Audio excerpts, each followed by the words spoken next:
See, we are still a low middle income country even after 70 years of independence. Wouldn't Sri Lanka love to be a Japan in terms of economic terms? Wouldn't Sri Lanka love to be a South Korea in terms of economic development?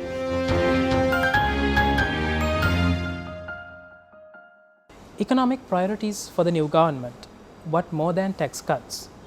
Just 2 weeks into the new administration, they introduced a slew of tax concessions. One of the boldest moves was bringing down the 15% value-added tax rate from 15% down to 8%. Not just that, they raised the tax-free threshold of the middle and high income segments of the society just to get that disposable incomes up, and so that they will spend that money on the economy. Further, they exempted certain sectors from certain taxes. The most recent one was the exemption of the importation of the capital goods from ports and aviation levy, just to give that much needed fillip into the investment segment, which has been lagging behind during the last 4 to 5 years. Varun Singapuli, an investment researcher, a financial market specialist, and a regular columnist and a commentator on Sri Lanka's economy. He is the author of the new book, A Simple Plan for Sri Lanka, a practical way of turning around Sri Lanka's economy, where he argues the root cause of all economic and social evils is the low income. He also says some of the vices of the society, like the bribery, the corruption, the nepotism, the stealing, the debt, inefficiencies, the racism, and the list can go on, are just the symptoms and not the root cause. His book proposes 9 key tasks for the new president and for the new government, which according to him could completely change Sri Lanka's fortunes within the next 5 years. Sounds too good to be true. Varuna, thank you so much for joining with the BizWatch. Let me start by asking from where you actually touched on a couple of weeks ago, where you, taking a bold stance, said to the president, Mr. President, your economic policy will make or break you, because we saw one was crumbling down quite recently. And this is at a time when hardly anybody takes that much of notice on the economy as well, because the winning side was jubilant and they are euphoric and they think that they have been given an open check. And the side which lost, they don't care too much about the economy either. But you take the new president into task in the very 4th day in office on the economy. So let me ask, why does the economy become so important over the other things in the society? Thank you, Dilina. So, like you said, in my view, most of the problems, the root cause for most of the problems is the fact that most of us are underpaid. The income levels are too low. So, that's why everybody gets frustrated, because on one side the income is low and on the other side there's no hope that it will grow. There's no hope of opportunity, there's no hope of career progression and all that. So, that's why people are frustrated and they move on to all the wrong things, from stealing, from corruption, leaving the country, drugs and so on. So, if we could increase the income levels of everybody, and if we can bring in more opportunities for everybody, then they'll be more focused on those aspects rather than moving on to the wrong things. So, and also why I said from the very beginning is because structural changes take time.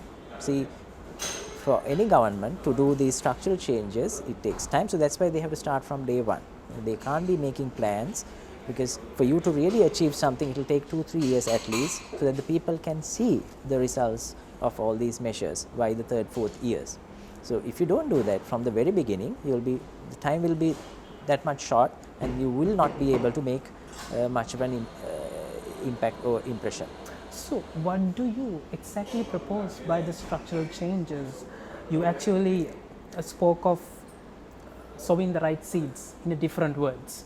So, what do you exactly mean by these right seeds, and how fast the government, any new administration, should move ahead with these changes in the economy? Yeah, so there are few things to be done. At the heart of the remedial measures would be the foreign relations. See, today is a global economy. We see even the largest of economies, from US to China, even they engage with each other, negotiate, because nobody can develop on their own. We need the other as well. So that's why Sri Lanka should also realize that we need the assistance of the international players. So that would involve negotiations, which takes time. So on one side, there are two key things that we need. One is the technology of today's world, and the other is the access to market for such technological products and services. So to make inroads on these two key segments, we need foreign assistance. So one key thing to do is the foreign relations part, which takes time. Negotiations take time. So that's something that we have to start from day one. And apart from that, there are other structural things like fiscal expenditure, where the government has to focus on. So those are, I would say, are the critical structural things they have to work on. So in sum, Varna, what you try to propose is we need to approach the foreign relation with a clear eye on accessing the foreign markets and technologies. Absolutely. So if I'm a bit more specific, see with China, if we are to negotiate with China, but what we should ask them is very clearly should be explained to them. See, what I believe is we need to tell them, see, they have large companies, medium companies, small companies. We need to tell them, we want your companies to come and shift at least part of your production base or service bases to Sri Lanka. See, they have their large companies like Huawei's and Lenovo's, and then they have a whole heap of other companies. See, China exports hundreds of billions of dollars to the rest of the world. We need only a part, say 2, 3, 4 billion of those bases, of those productions to come to Sri Lanka. That's what we should ask from China. We have to tell them, we don't need anything else. We don't need your loans, we don't need for you to build roads. We just need your companies to come and set up here a little part, maybe not even 1% of your businesses. Just give us a little bit, so that will open up jobs for our youth. That will transfer technology. That will bring us the foreign money into the country in terms of earning. So that will really revive the economy in a sustainable way.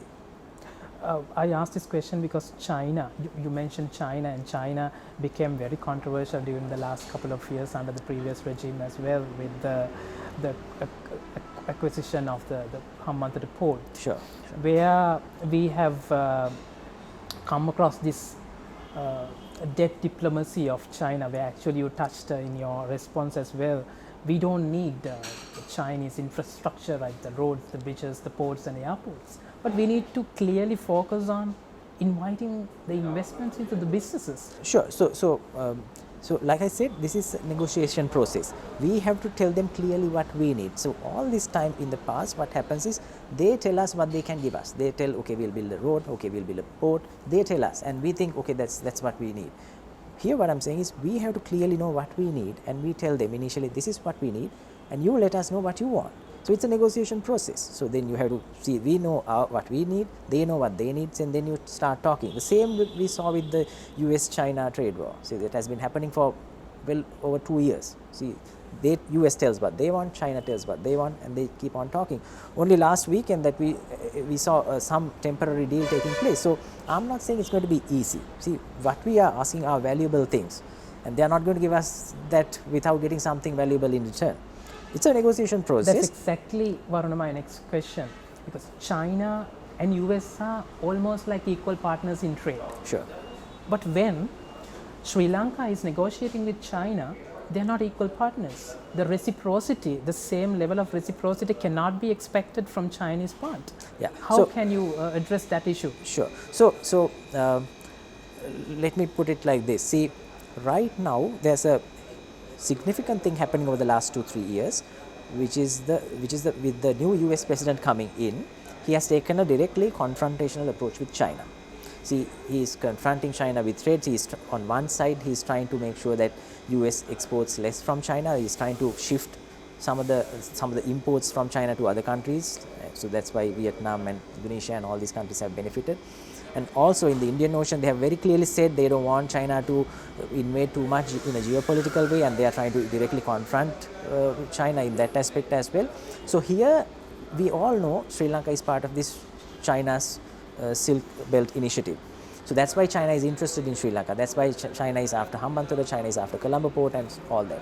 So now US is directly confronting that. So that to me is a great opportunity for Sri Lanka because of these two incidents. One on one side, China's rise, especially in the South Asian region, and now over the last 2 years, the US directly confronting it. So we can always play these two to the other. See, we can say, okay, China, we have to start the negotiation process with China. Similarly, there should be a negotiation process with USA as well.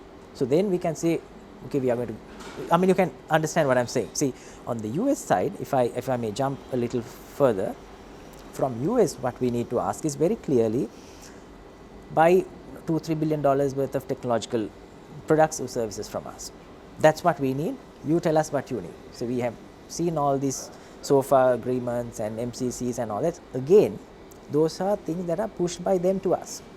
We haven't said what we want from them. What I'm saying is, with US, directly tell, this is what we need. You buy $2-3 billion of technological products or services from us, and then you tell us what we want. And that's the starting point for negotiation. So these two will go parallelly, and when China says we don't need you, then we can side with USA, because then we can nicely play each other. I know it's not as easy as I described here. It's not going to be easy at all. See, you saw this US-China trade war going on for 2 years, but at least they have started. See, if you don't tell them what you need, you will never get what you need. So which means, Varuna, we have none of the successive regimes have been clear in what they need. Have you heard this kind of a thing in the past from anybody? I haven't heard. See, when as you said, I'm an analyst. See, I analyze things. So I have seen how. See, this is not something new. This is how Taiwan and South Korea, everybody developed. See, South Korea and China, they got the technology because they had the US market access. See, same thing. See, if there's a company has a vacancy, if they want somebody for a certain role, they always need someone with prior experience for that role. They won't take a newcomer, a graduate, a fresh graduate. They always need experience. Similarly, Sri Lanka can't make inroads in these technological industries because we don't have experience. See, how can we sell semiconductors to somebody because we have no track record? So that's why the initial one, someone has to give us this job. Someone has to open the market and say, yes, we will buy from you $2 billion of this. Then all the investors will start running into Sri Lanka because they know they have the ready market. Otherwise, how can we attract investors to those segments? So Varun, let me sum up. Yeah. So two things. What you say is, the US and China trade conflict or the trade war can be turned into an opportunity for a country like ours. It's the biggest opportunity that we have right now. Plus, the second point, you can invite Chinese investment into the business and industrial sectors in Sri Lanka and manufacture domestically and export into the US and the European markets. Is that the model that you propose? Absolutely. See, it's theoretical. See, it's a negotiation process. We don't know where it will end up in 2 years, but this is a starting point. You have chips to bargain with, and you should know what chips to bargain for. See, our location is the chips that we can bargain with. China is interested in it, US is interested in it. We have to know what we bargain for. We basically need technology and markets, nothing else. Because everything else we can get from anywhere. Money we can get, anything else we can get. Apart from the pure economic interests in Sri Lanka of China and USA, there can be, and we have seen in the recent past as well, they have geopolitical interest purely because of our location advantage. Sure. So that's why. See, for us to get economic benefits, there's a cost for everything, Dilina. See, we can't expect to get things without giving things. See, we are still a low middle income country even after 70 years of independence. See, for us to prosper, there are costs involved. But these are without affecting our sovereignty, without affecting the fact that we are a sovereign nation, we should be able to negotiate. See, if you take Japan, if you take South Korea, there are US army bases. I'm not saying that we should have anybody's army bases, but those are sovereign countries. And wouldn't Sri Lanka love to be a Japan in terms of economic terms? Wouldn't Sri Lanka love to be a South Korea in terms of economic development? So there are costs involved. So we as a nation should realize what costs we need, whether we need to be a $5,000 economy for the next few decades, or whether we need to give some costs and go to that 10,000, 15,000, 20,000 per capita GDP country. There are costs involved in the process. But it's initially to get this to break the ice, to get into the technology, because we are not in the technology sphere. We need to get into that. So in the final analysis, what you try to propose is, Varuna, you should not be overly worried about some of the risks as they depicted it to be. Because see, we have its risk is always with a return. We should know what the return is. If we are not going to get these things, no point in getting into those risks. See, like I said, whether it's MCC or whether Chinese investments, we are not getting what we should get. Then it's a massive risk. But if we get what we need to get, then obviously we have to be practical enough to know there are costs involved. So that's why I said it's a negotiation process. We'll tell what we want, let them say what they want, and then let's negotiate. Then let's see who is more willing to give us the best deal at the best price. Then we can negotiate. And it can take time. Absolutely, it will take at least 2 years. That's why I said at the very beginning, like you said, the 4th day of the president's term, you have to start now. There's no time to lose, because you don't the have results a day to even to lose. Not a day to lose, because see, the results will come much later. See, if the results are not there by the 4th, 5th years, you are not going to get re-elected. And for you to achieve things by the 4th, 5th years, you have to start now. The plan should be there. You have to be talking now already with these global powers. You can't waste time. Because even the biggest economies like US, China, for that trade deal to happen, it took 3 years, so well over 2 years. So there's no doubt that Sri Lanka will take its time as well. Stay with us. More from our exclusive interview with Varuna Singapuli, Economic Analyst and the author of the new book, A Simple Plan for Sri Lanka, where you emphasize a lot on the technology. Even in the foreign relations, you wanted to get the best technology out of the foreign relations and those negotiations. Why does the technology become so important in our next journey towards an upper middle income country? See, if you take all the newly developed countries over the last few decades, if you take South Korea, if you take Taiwan, they developed through technology. So if you take Taiwan, it was mostly semiconductor oriented. If you take Korea, you know the smartphones, you know the port industry. So today's world is all about technology. See, if you take from smartphones to social media, it's all technology. So that's where the high growth is. That's where the investors get attracted to. So for Sri Lanka also to get into this, see, we always complain that we are still stuck with apparel, we are still stuck with foreign remittances, mainly from housemaids in the Middle East.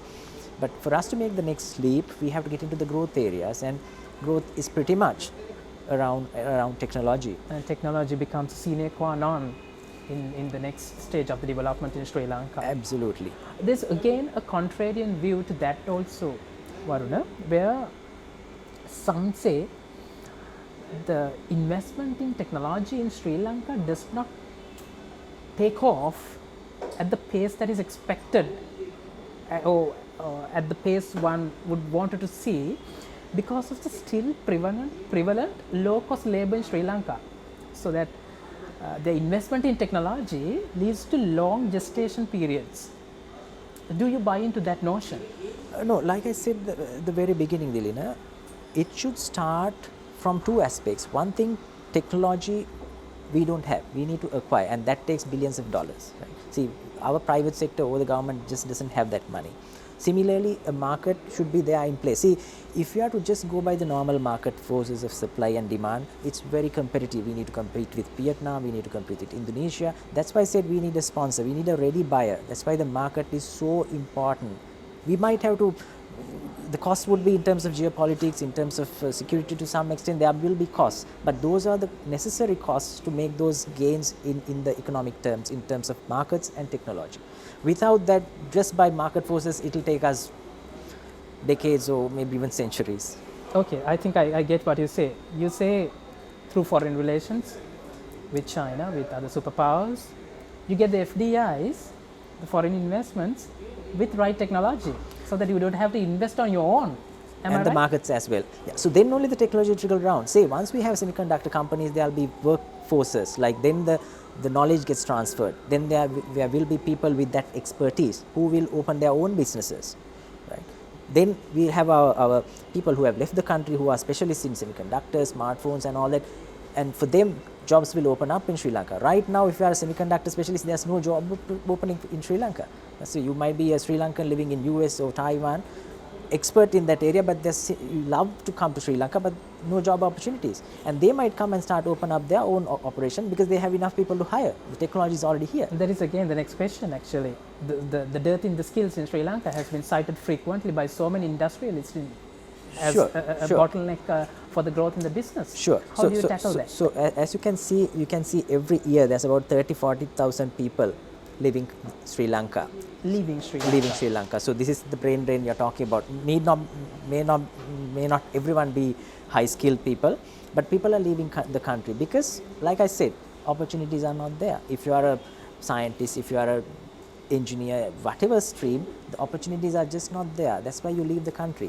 So that's why you need to get those industries and companies opening up in Sri Lanka so that all these people can come back. So that's why a reverse brain drain can start from here. When you have that opportunities opening up in Sri Lanka, rather than putting up a road or anything like that, when you have the businesses in place, these people can come back. So actually speaking, we don't have that skill dearth as long as we can bring those investments into the business sectors where you can develop opportunities. Absolutely. So that the skills will stay in Sri Lanka. Absolutely. And you can start attracting some of those people who have already left the country. Okay, those are the structural changes that you propose. Yes, and also Anything else? So another factor, like key thing, is the foreign relations with superpowers, knowing that it will take time. The other thing is the critical thing that the government has to do is to create the environment. One key, see, I run a small knowledge process outsourcing operation. To me, the biggest hurdle is the fact that there's not enough skilled workers for me to hire. So that is, as the private sector can't really solve that problem. See, as a small player, I certainly can't, and even collectively the private sector can't solve that problem. That's where the government should come in. Make sure the educational institutes, the universities, training colleges are built so that the right skilled workforce is available. So even for the foreign relations to work, even during the negotiations, we have to give them the comfort. See, a Chinese manufacturer before setting up plant here would say, how can I get the workforce? I don't have labor to hire. So that's why during the negotiation process itself, the government should say, we have already started these training colleges, we have already started these universities, so within the next 2 years, these people will be available for you to hire.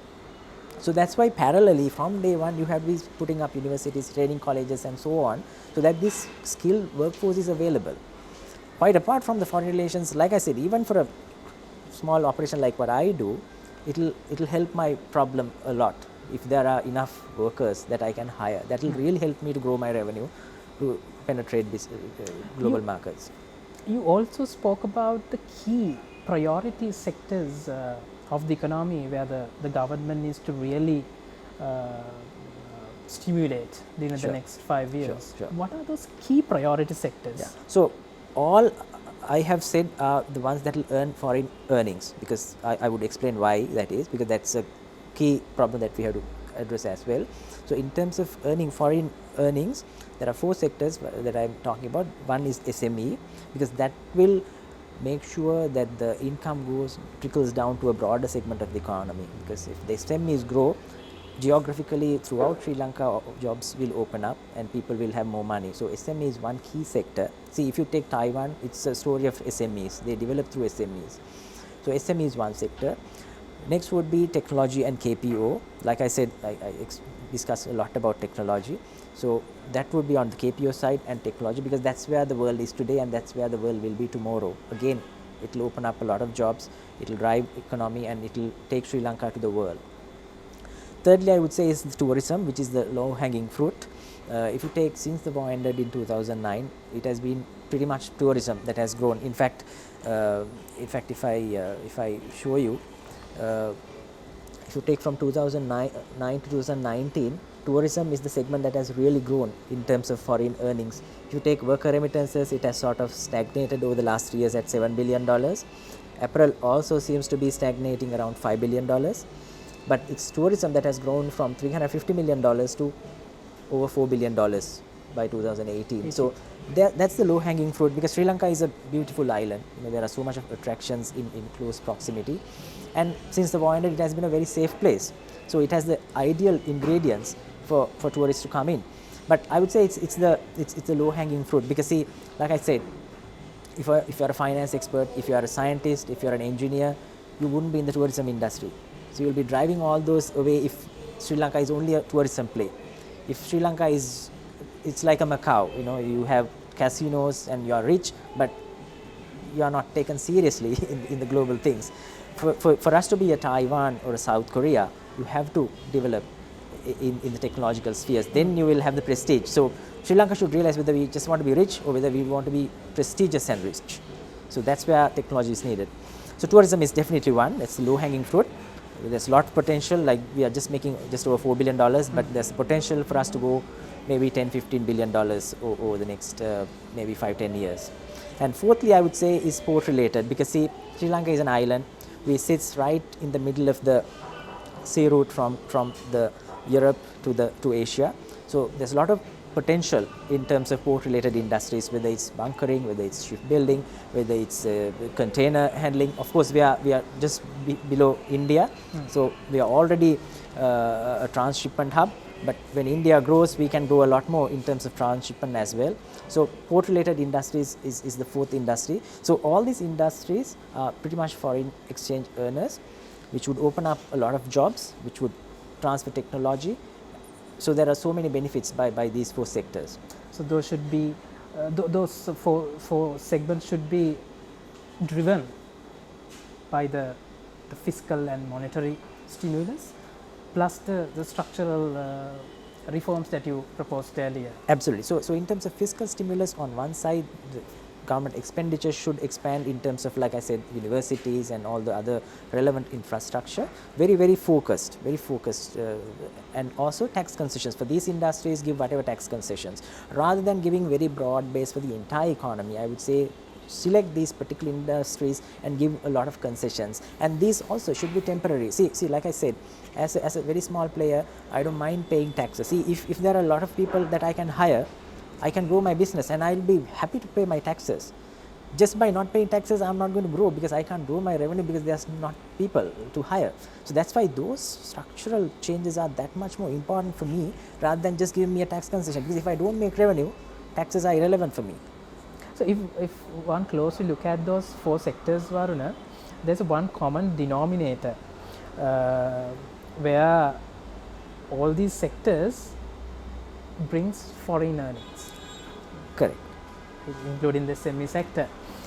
So what you essentially say is Sri Lanka needs to develop the sectors which are more outward looking and export oriented in order to reduce the dependency on the consumption.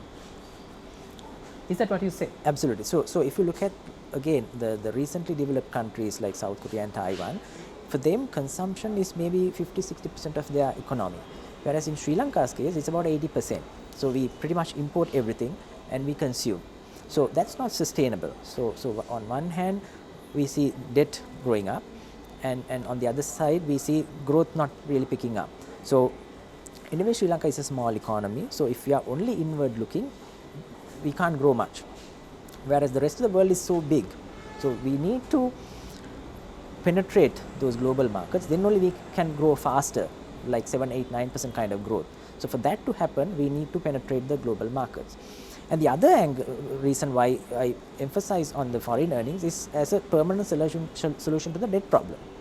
So the debt problem, I mean, this is again a topic that has been discussed over the last so many years. So in my view, it's predominantly a foreign debt problem that we have. So if we have the foreign currency earnings going up, we'll have a permanent solution in place for the foreign debt problem over the next few years. Since you touched on the consumption level, and you actually said that we are only dependent on the consumption segment where our economy, we have reliance about 80%, over 80% of our economy is reliant on the consumption. But doesn't, Varuna, consumption also drive growth? That does, but see, Sri Lanka being a small country, that is just not sustainable. That's why even if you take the last so many decades, Sri Lanka's average growth is very low. See, if you look at South Korea's and Taiwan's, which developed, they achieved 7, 8, 9% growth continuously for 30 years. So that they did by exporting to large economies. So that revived their growth in a sustainable way. So for Sri Lanka also, just by consuming, because we are not making, see, when you are import dependent, you have expanding trade deficit. See if you look at our current account deficit scenario, so you can see since 1977 is the only last year that we made a surplus in the current account. Since then it's a negative, and if you take the last couple of years, it's like $2.5 billion deficit. So this is at the heart of our debt problem. Every year we import $2 to $3 billion more than what we export, all our foreign earnings. So that we need to borrow. So every year we end up borrowing $2 to $3 billion. So that's why we have a huge debt problem. And there's unless you have a structural change where we improve our foreign earnings on a sustainable basis, this debt problem will never be solved. So for you to solve the debt problem, you need to have this in place. Yeah, I understand why the tourism, the port related areas and other the technology and outward looking areas needs to be considered as key priority sectors.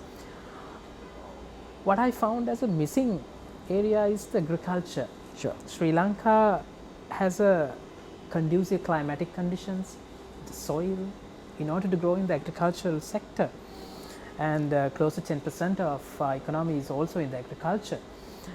Why have you not put that emphasis on the sector? Yeah. So I think actually I have touched that also in this book. So this would be an interesting statistic for you. So if you look at say US, China, and so if you take China in 1991, 55% of the employment was in agriculture. Coming into 2017, it has come down to 18%. If you take USA, it's pretty steady at about 3 to 2%. In Sri Lanka's case, in 1991, it was 43%, and in 2017, it's 26%. So globally, it's very clear when countries develop, the percentage employed in agriculture comes down. This is not to say agriculture is neglected.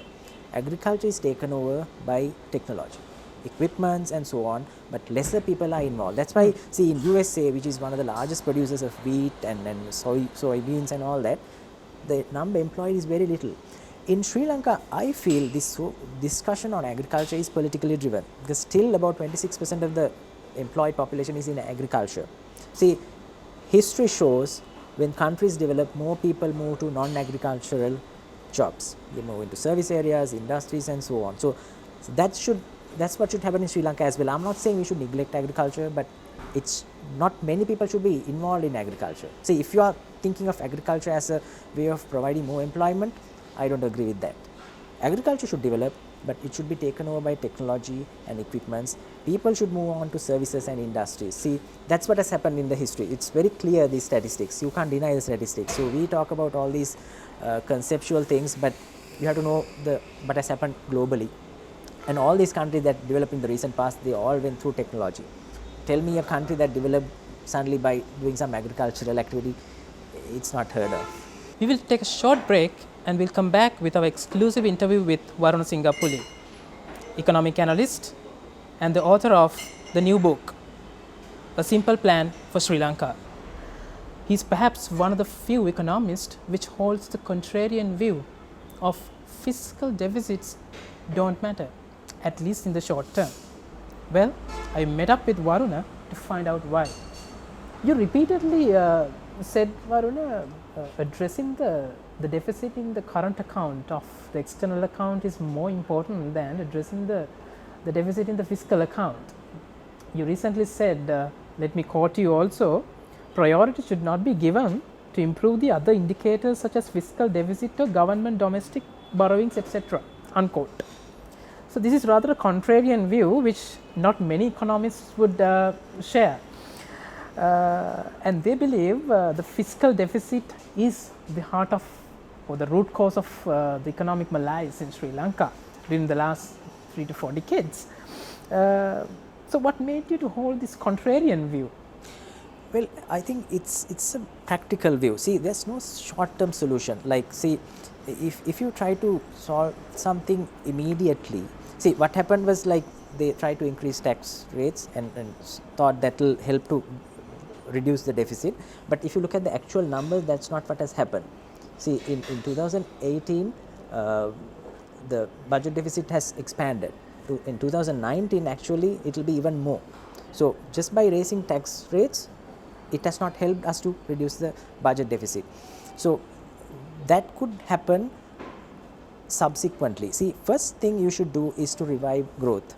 When the growth happens, when economic activity picks up, then only subsequently you will be able to reduce this deficit. Now, if I may give you some examples in the private sector,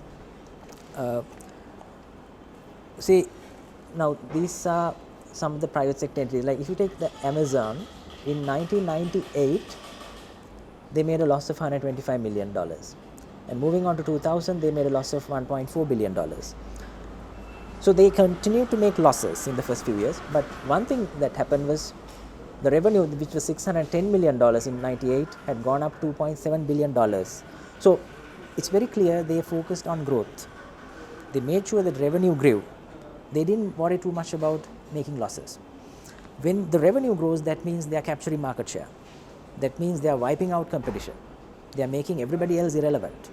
And once you reach a certain level where there's no competition, then you can worry about fiscal deficits and all that.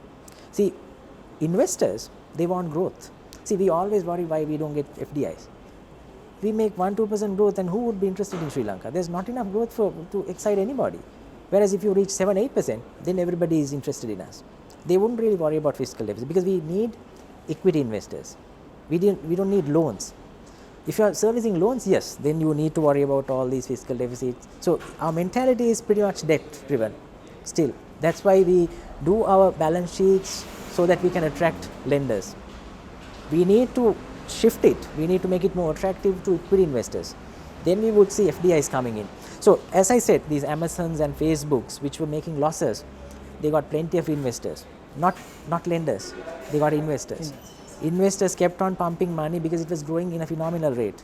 Investors know when you grow, one day you will make thumping profits, and that's what Amazons and Facebooks are doing right now. Now they're making huge profits, but not in the first few years. They were making losses in the first few years, but investors knew it's only a matter of time before they make a lot of profits. So same thing for Sri Lanka as well.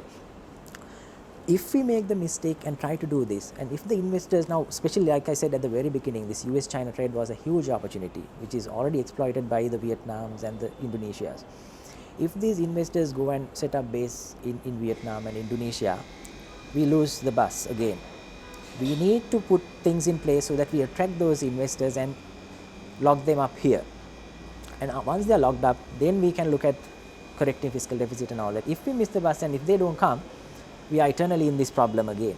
So that same thing with the Facebooks and Amazons. If they worried about the bottom line initially, the competition would have wiped them out. I mean, if they were worried about bottom line, there wouldn't have been an Amazon today. There wouldn't have been a Facebook today. And not only they are one of the largest companies today because they really knew what they were doing at that time. And worrying about the bottom line is not the immediate priority. And that's why I say fiscal deficit is not immediate priority for Sri Lanka as well, because there are other things to attract equity investors. At a later point, once we come to a certain level, yes, we can address it. But how long can a country wait? So this is from the perspective of a corporate, Sure. But how long can a country wait with consistently high fiscal deficit? See, that's why I said, we should have these structures in place next 2, 3, 4 years. See, over the next few years, if we can let the fiscal deficit expand, not to just give goodies to the people, but to have the infrastructure in place, to set up universities, to give the tax incentives to these industries. So over a period of 5 years, you can imagine, okay, labor force being developed. You can see market being opened up, technological exports taking place from Sri Lanka, and we have locked up the investors into Sri Lanka. Then beyond the 5th year, we can certainly look at improving the fiscal situation. So it's not that you have to wait for decades and decades. It's maybe 5 years or so where you need to have the initial things in place. So from the 5 years on, you can look at some of the other aspects to rectify. So what you say is, Varuna, Sri Lanka should not be too worried about running a fiscal deficit for the next 5 years, as long as those structural changes are put in place. So that fiscal deficit should be for these purposes, not just the fiscal deficit. So the spending should be on those areas. Absolutely. Right. The tax concessions and the government expenditure should be very focused on these areas. So that's why it's not just a blank check where you give anybody money or whatever, not like that. For these specific areas, you open it up, you expand it, And then you might see after 5-6 years, you see foreign earnings coming in and all those right things taking place. And then you can worry about rectifying the fiscal deficit. It's not that forever we have to run a fiscal deficit, but in the first few years to do these structural changes. So those spending has to be very concentrated on Absolutely. key selective areas. Absolutely, absolutely. So in that perspective, Varuna, how do you perceive the recently introduced this slew of tax concessions, which was introduced as a blanket concession on all the sectors? Yeah. So I see it in two ways. One is Sri Lanka's growth is at about 1%. So maybe they want to push it up to about 4-5%. So to me, it's a short-term measure. Economic activity is so low, they just want to revive it in the short term. And secondly, we know that there's an election in April. So clearly, you would expect from a political angle also for them to come up with certain measures so that the population is in the right mood. But I for sure think that it should be a temporary measure. Maybe they might have to revisit it by end of next year once the election is over. And then these structural measures should certainly start taking place from now on. What we have seen repeatedly in the past as well is whenever a new government comes into power, they introduce this similar form of tax reforms. We saw it in 2000, soon after the war ended, 2009, 10, 11 period as well, and 2015 and 16 period as well, only to see the economy taking a larger hit in the subsequent years. How do you counter that? Yeah, so like I said, this should be, if at all, a temporary short-term solution. The structural measures that I talked about all this time should start kicking in immediately, and that should happen. If that doesn't happen, yes, because just by giving then the economy could stabilize, destabilize. Yeah, because just by giving tax concessions and not doing anything else or increasing public sector salaries, that's not sustainable. After 2 years, you might see inflation going up, interest rates going up, growth coming down, and then you are, like you said, we are in this vicious cycle again. So these things should happen, and that should happen from now, because you need results by 3rd, 4th year from a political point of view as well. If you are to be re-elected in the 5th year, results should start coming from 3rd, 4th, 5th years. For that to happen, you need to start doing these tough things from day one, because if you start doing 3 years later, there's just not enough time for you to show results before the next election. Well, the budget deficit per se may not be that much of a problem during the next 5 years, provided that the money is being spent on these key sectors as you have identified. But shouldn't we worry about how the budget deficit is funded? Sure. So initially my thinking is, for you to in the first few years, the government has to expand expenditure and reduce taxes on these particular specific sectors. Initially, we shouldn't expect any investors to come in. It should be again driven by the government and the central bank. That's why I very much propose, if there is an excess, the central bank and the government should step in at least in the first year or two, because you don't expect investors to rush in. They need to see how successful the government's plans are, how well the negotiations are going, and so on. So that initial push has to happen from the government. Once you have proceeded, once you achieve a certain level, then you will see investors coming in by the 3rd, 4th years. Then you might not, the financing the deficit may not be so much of a problem.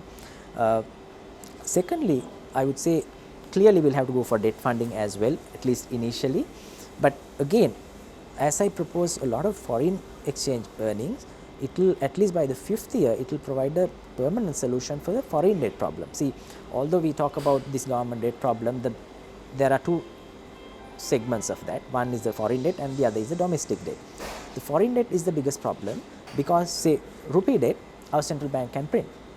But foreign debt, if it's in dollars or pounds, we can't print. So that's where the issue is. That's where the real problem is. So by really boosting foreign earnings, we have a permanent solution for the foreign debt problem. See, by the 5th year, if we can wipe out the current account deficit, then there's no need for foreign debt, because our earnings are that much greater and we don't have a deficit there. So then we have a permanent solution for the foreign debt problem. That's why I said, in the next 5 years, if the government can set up structures in place so that our foreign earnings grow, we have a permanent solution in place for the foreign debt problem and the low growth problem. See, if we can get up to 7-8% growth by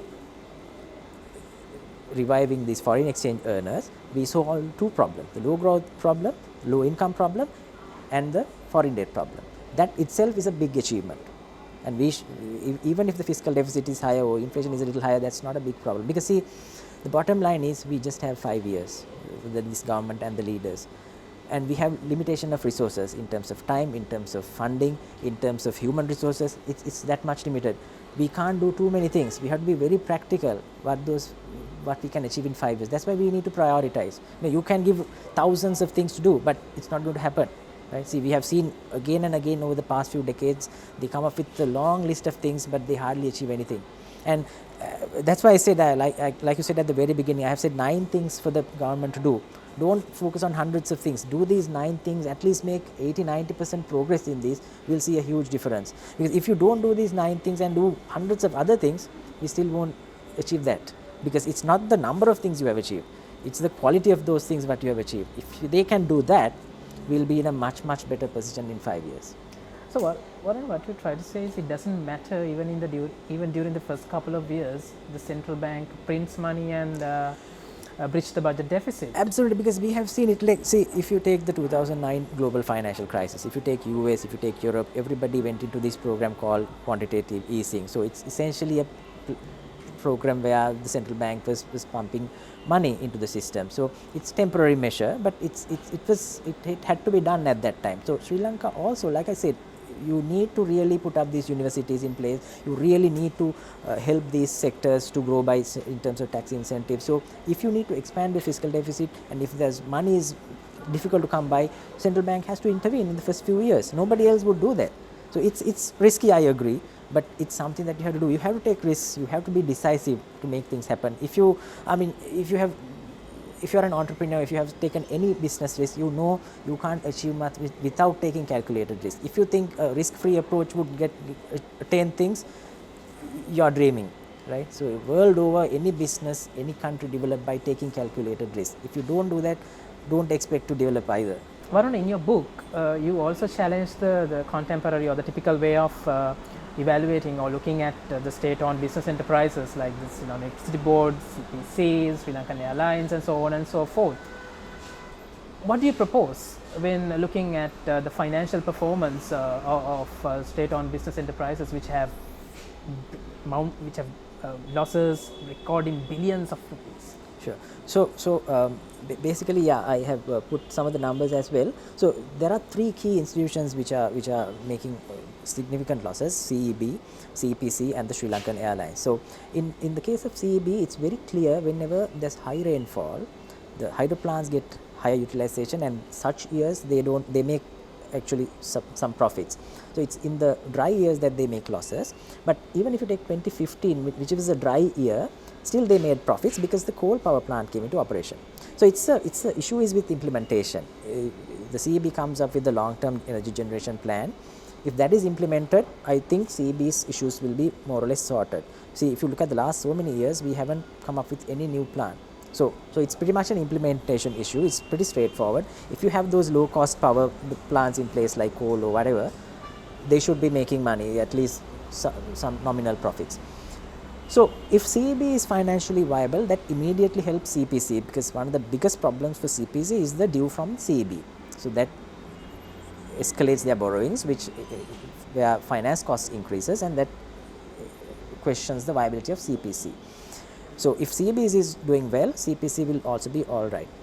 Having said that, key thing that you should remember is, if you take CEB and even CPC, they provide more than just an institution. They are a huge catalyst for the economy. See, like I said, the businesses and the companies, they need reliable power, reliable and accepted at a low cost. So if the key objective of the CEB should be to provide reliable low cost power to the rest of the economy. See, there's no point in CEB making a little profit if the electricity tariffs are very high, because that will affect the whole business community. It will affect the entire industrial community. So we shouldn't just look at CEB's profitability or CPC's profitability. But Varuna, let me jump in. But whatever the losses by the state-owned enterprises are at the end of the day funded by the taxpayers' money. Taxpayers' money. So that's another way of government providing incentive. Because see, like I said, if the economic growth falls from 7% to 3%, is it worth that CEB making a little profit? So you have to find the right balance. See, CEB making a little profit is more than enough if it helps the rest of the economy in terms of industries, in terms of companies and so on. At the same time, CPC, see, it's very much dependent on the global crude oil price. See, especially in 2012 and 13 when the global crude oil price was hitting 107, 109, those are the times where that's where the government should be in place to at least shield those global shocks from the local economy. See, if the government is just passing those global shocks, you might wipe out so many businesses. If you just pass on those costs to the in the way of electricity tariffs and in the way of fuel tariffs, then you might wipe out so many businesses, which is not what should happen. I mean, being a small economy, small government can't intervene too much, but at least to some extent they should buffer these shocks from the local economy. That's why our government should be in place, and that's why that should be the main objective of these institutions. So the pricing formula is a wrong decision. It should be a long term thing. See, I am not saying, see, when the crude oil was hitting 100, 150, yes, you have to subsidize. But when it's hitting 30, 40, they should be making substantial profit. They should keep the prices stable so that businesses can survive, factories can survive. They shouldn't pass the shocks to the final consumer here. But at the same time, they shouldn't be subsidizing forever.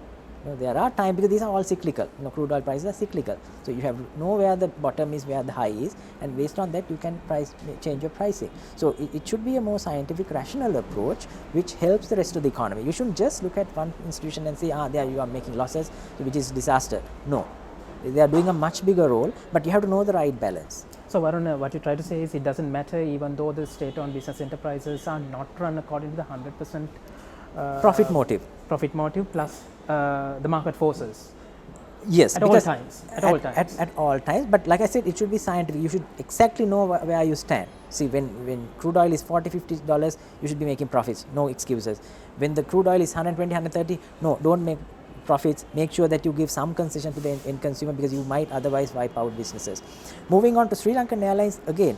See, clearly there could be a management might be able to be improved, maybe more professionalism can brought in, but I don't think there's enough data to evaluate it properly. See, we are talking about a loss of 10-20 billion rupees, but what we should really understand is how much it helps the tourism industry. See, tourism industry earns $4.5 billion. See, if I give an example, only Sri Lankan Airlines has this flight from Colombo to London, the direct flight. See, only if 50 passengers are there, Sri Lankan will be making a loss on each flight, which will accumulate to maybe a couple of $1 billion, a couple of billion rupees. But in the process, if those 50-60 people come here and spend few weeks, they earn millions of dollars across the economy, which is a huge benefit. See, by trying to wipe out 5 billion rupees of Sri Lankan Airlines loss, if we reduce tourism earnings by 50 billion rupees, is it worth it? So that's the question. I'm not saying that is the case, but we need more data. We need to really realize what are the reasons for these losses. Are we making money elsewhere? And take a call based on the wider economy.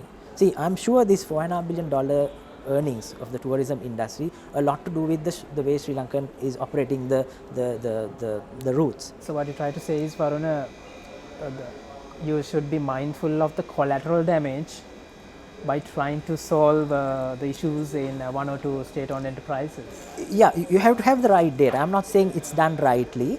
You just need more data. See, my point is very clear. See, by trying to wipe out 5 billion rupees of losses of Sri Lankan Airlines, if you lose 50 billion rupees of earnings for the tourism industry, is it worth it? Then you have to really have this data in place and then take a call, a broader call, rather than just looking at this institution and say, okay, run it like a private sector entity, and see, the first thing would be to make sure that you cut these routes, and then your profitability will improve, but see the bigger damage on the rest of the economy. That's not a wise call at all. That's why you need to have a much better idea of the whole thing, and unfortunately this data is not available publicly. That should be done through survey. So that's an initiative for the Sri Lankan Airlines and the tourism industry to get together and do this work and see where exactly they stand. But still, like I said, I'm sure there's professionalism of the management could improve, but I don't think it's right to just say that it's so bad, because the benefits might be seen elsewhere. There are contentious topics, like people have different views. It's just how it's managed, whether it's private sector or government sector, it doesn't matter, as long as it's managed in a wise way, rational way. See, if you privatize Sri Lankan Airlines, they wouldn't care about the tourism industry of Sri Lanka. They will just have a profit motive, and that will make sure that you lose out millions of dollars in terms of tourism earnings. So then in the bigger picture, Sri Lanka will lose out. So no harm improving the performance of those state-owned enterprises while keeping the ownership in the state. Yes, as long as it's managed rightly, as long as the national interests are in place, because it's not just the bottom line of that entity that matters, it's a much bigger picture. See, if CAB is run on a private sector basis, they'll increase the tariff rates and so on, and they might have unreliable power sources or whatever just to make a bigger bottom line, but that will affect a huge industrial base and the corporates as well. Finally, we will talk about the role of the private sector. Varuna, so the new administration in power and the private sector has received the much needed break and the stimulus in terms of the tax concessions and the tax cuts, probably more than they have expected also. So in that background, what should be the role of the private sector in the next 5 years in order to achieve that high income status in the economy? Sure. So in my view, private sector is also responsible for the current status of the economy. See, our private sector is very much short-term profit oriented and not so much long-term value creation oriented, which is a big problem as well. So a wider population of the private sector would really like this tax concessions because they can make more money, but I think the government's role is to direct the private sector to the right way. So that's why, see, these taxes in one way is to earn money for the government, and in another way to direct these economic players to the right sector. So that's why I feel certain sectors which the government should feel is not desirable, you should have high taxes, and other segments which I explained where you need people to move into, you should give concessions. So then you might see from those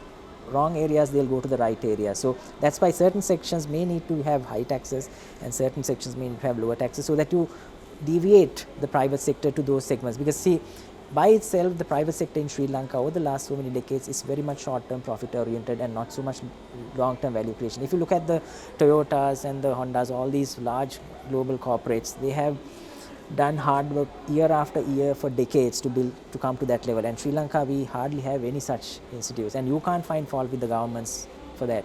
It's their fault in the end. We do have, in fact in my book I have singled out few companies who have really done hard work over years and decades to create something, to make Sri Lanka's print in the global economy, to have higher value addition and things like that, but that's the minority. So the larger portion of the private sector is very much short-term profit oriented to make a quick buck and to remain at that level. So I won't want to go into name, but even if you look at the largest entities, they are, I mean, in terms of value creation, they are very, very limited, and in terms of foreign earnings, they are very, very limited.